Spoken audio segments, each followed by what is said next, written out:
ஓம் ஸ்ரீ குருபியோ நமக. ஓம் ஸ்ரீ மகா பெரியவா சரணம். ஜனவரி 21 ஞாயிற்றுக்கிழமை, சர்வ ஏகாதசி.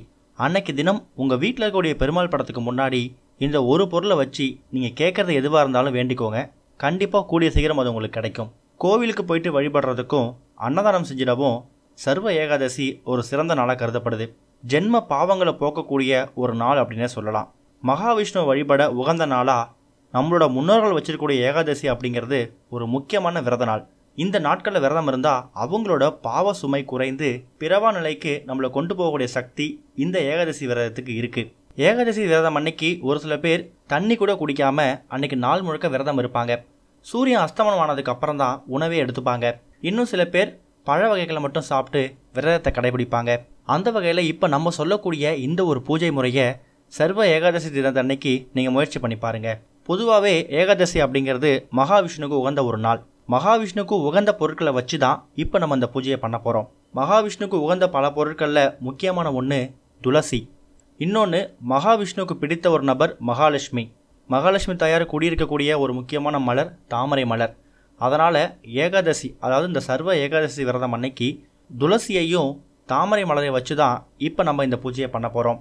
உங்கள் வீட்டில் இருக்கக்கூடிய மகாவிஷ்ணு படமாக இருந்தாலும் சரி, பெருமாள் படமாக இருந்தாலும் சரி, ஒரு ஃபோட்டோ எடுத்து வச்சுக்கோங்க. அதுக்கு முன்னாடி சின்னதாக ஒரு தட்டு, அதில் ஒரு கைப்பிடி அளவு துளசி, ஒரே ஒரு தாமரை மலர், இந்த ரெண்டையும் வச்சு உங்களோட வேண்டுதல் எதுவாக இருந்தாலும் அதை மனசார வேண்டிக்கிட்டு ஓம் நமோ பகவதே வாசுதேவாய நமக இந்த மந்திரத்தை 108 முறை சொல்லுங்க.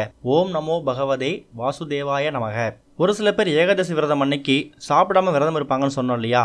அப்படிப்பட்டவங்க தான் சாப்பிடலனா கூட மற்றவங்களுக்கு சாப்பாடை தானமாக, அதாவது அன்னதானமாக கொடுப்பாங்க. அது இன்னும் விசேஷம்.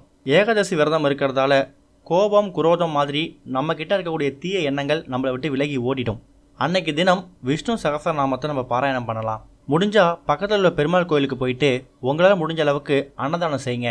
ஒரு 10 பேர் சாப்பிட்ற அளவுக்கு புளியோதரையோ எலுமிச்சம்பழ சாதமோ இல்லை தயிர் சாதமோ உங்களால் என்ன முடியுதோ அதை உங்கள் கையால் நைவேத்தியமாக படைச்சி அதை பெருமாளுக்கு படைச்சிட்டு கோயிலுக்கு வரக்கூடிய பக்தர்களுக்கு கொடுத்தாலும் சரி, இல்லை உங்கள் வீட்டு பக்கத்தில் இருக்கக்கூடிய அக்கம் பக்தருக்கு கொடுத்தாலும் சரி, அதுவும் அன்னதானத்தில் தான் சேரும்.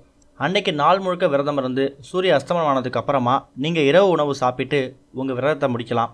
ஒருவேளை உடல்நிலை சரியில்லாதவங்க, சாப்பிடாம விரதம் எடுக்க முடியாதவங்க பால் பழம் சாப்பிட்டு இந்த ஏகாதசி விரதத்தை கடைபிடிக்கலாம்.